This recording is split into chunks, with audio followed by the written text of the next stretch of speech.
गौरी पुत्र, आपकी ये जिज्ञासा तो मां नर्मदा नदी के तल में जाके ही शांत होगी। आप जो वहां पाएंगे वो देखकर आप चकित व आनंदित अवश्य हो जाएंगे। कहीं ऐसा तो नहीं कि लंकेश इतने भयभीत हो गए हैं कि अब मेरा उनके निकट रहना भी उन्हें स्वीकार नहीं, इसीलिए मुझे यहाँ से दूर भेज रहे हैं। गौरी पुत्र, अब आप किस विचार में डूब गए? मां नर्मदा नदी के जल में एक बार प्रवेश करके तो देखिए, आपको ये स्वयं ज्ञात हो जाएगा कि प्रभु शरभ किस कारण से मुझे अर्थात प्रभु महादेव शिव शंकर शंभू के महानतम भक्त को क्षति पहुंचाने से क्यों रुक गए।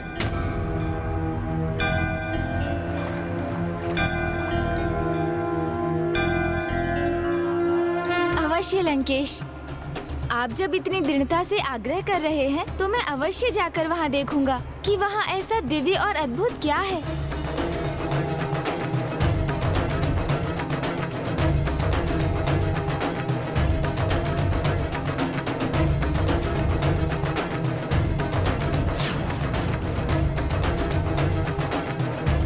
प्रणाम मां नर्मदा।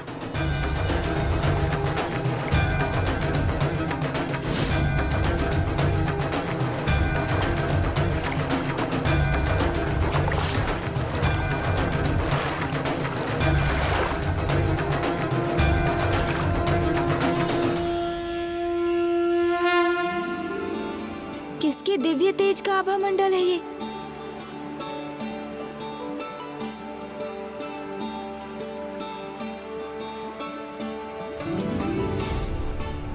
कितना अद्भुत दृश्य है ये।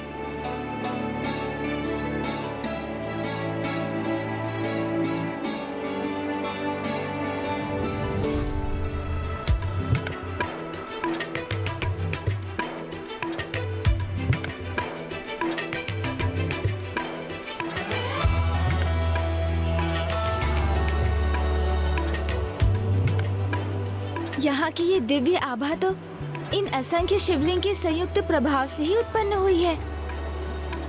मैंने ऐसा अनूठा दृश्य तो कभी नहीं देखा। तो क्या इन सभी शिवलिंग को यहाँ पर लंकेश ने स्थापित किया है? ओम नमः शिवाय, ओम नमः शिवाय।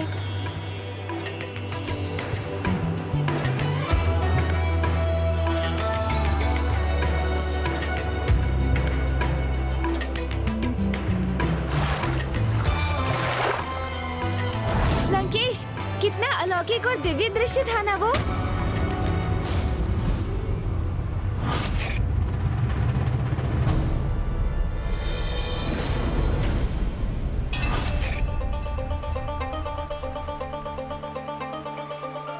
लंकेश, कहाँ गए आप?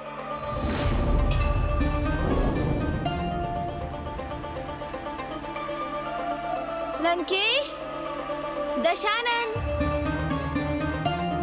मेरा संशय सत्य तो नहीं हो गया? मुझे मां नर्मदा की जलधारा के भीतर भेजकर लंकेश कहीं अदृश्य तो नहीं हो गए? लंकेश, लंकेश, कहाँ हैं आप? कहीं लंकेश मुझसे मुक्ति पाकर लंका के मार्ग पर अकेले ही तो नहीं बढ़ गए? पिताश्री के आत्मलिंग को लंका पहुंचने के पूर्व उन्हें यहीं कहीं जम्बू द्वीप पर ही स्थापित करना मेरा एकमात्र उद्देश्य नहीं था, अपितु मुझे प्रभु भैरव को दिए वचन को भी पूर्ण करना था कि मैं किसी उपाय से लंकेश से आत्मलिंग को अवश्य प्राप्त कर लूंगा, अन्यथा किसी भी अवस्था में आत्मलिंग को लंका नहीं पहुंचने दूंगा। ये वचन है मेरा आपको। मुझे शीघ्र ही कुछ करना होगा। क्या गौरी पुत्र? लंकेश, लंकेश तो अभी यही है। आप क्या करने का विचार कर रहे थे गौरी पुत्र? मैं तो मात्र ये विचार कर रहा था कि आपको ढूंढना कहाँ से आरंभ करूं। क्यों? आपके हृदय में यह विचार तो नहीं उठा कि मैं आपके बिना ही आगे बढ़ गया हूँ? नहीं, वो मैं ऐसा कदापि नहीं कर सकता गौरी पुत्र, क्योंकि मां नर्मदा के भीतर का दृश्य देखने के उपरांत आपको तो ये ज्ञात हो ही गया होगा कि ये स्थान मेरे लिए कितना विशेष है।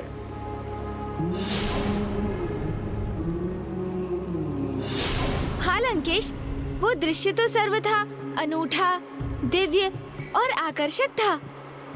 असंख्य शिवलिंग और उनके दिव्य आभा मंडल के दर्शन का अनूठा सौभाग्य प्राप्त हुआ मुझे। किंतु माँ नर्मदा नदी के तल पे असंख्य शिवलिंग कैसे स्थित हुए, यही जानना चाहते हैं ना आप गौरी पुत्र? मेरे दशानन रावण की भक्ति के चमत्कार से, क्योंकि मैंने प्रभु शिव शंकर शंभू की उपासना करते हुए अनेकों वर्षों तक उनके मंत्र का असंख्य बार जाप किया, जिसके कारण उनके मंत्र की गूंज अभी भी है यहाँ।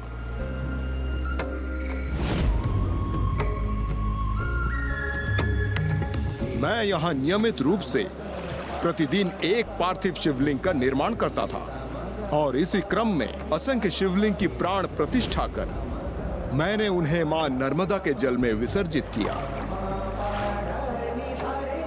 अर्थात लंकेश, इन असंख्य शिवलिंग की प्राण प्रतिष्ठा स्वयं आपके द्वारा ही हुई। इसलिए तो इन समस्त शिवलिंग का दिव्य तेज और उनका आभा मंडल अत्यंत दिव्य और मनमोहक है।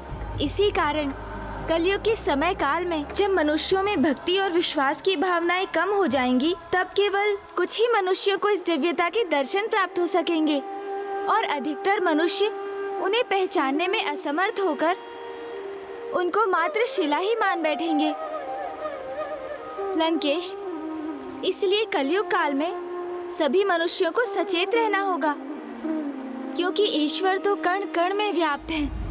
जिस भक्ति का आप उल्लेख कर रहे हैं गौरी पुत्र, वो मैंने इसी तट पर रह के की थी और यहाँ मैं अपनी भक्ति का उन्हीं क्षणों का पुनः अनुभव करना चाहता हूँ। इसलिए मैंने यहीं निकट से ही पूजा सामग्री एकत्रित कर ली है। अब मुझे अपनी पूजा आरंभ करनी चाहिए। हाँ लंकेश, यहाँ का तो वातावरण भी इतना भक्तिमय है कि पूजा किए बिना यहाँ से जाने का तो प्रश्न ही नहीं उठता। मैं भी आपके साथ प्रभु का अभिषेक और उनकी पूजा कर लेता हूँ। आप प्रभु के आत्मलिंग को यहीं क्यों नहीं स्थापित कर देते, जहाँ आपने अन्य पार्थिव शिवलिंग का निर्माण किया था? आपका सुझाव सर्वथा उचित है गौरी पुत्र।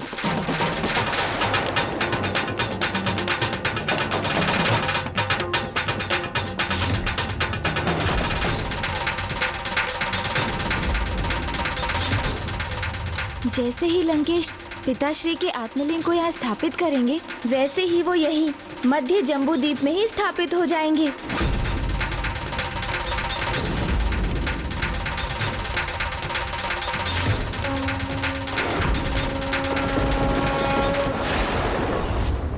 स्मरण रखना, आज सूर्यास्त से पूर्व तुम्हारी इच्छा के अनुसार जहां मेरा आत्मलिंग थल का स्पर्श करेगा, वो सदा के लिए वही स्थापित हो जाएगा।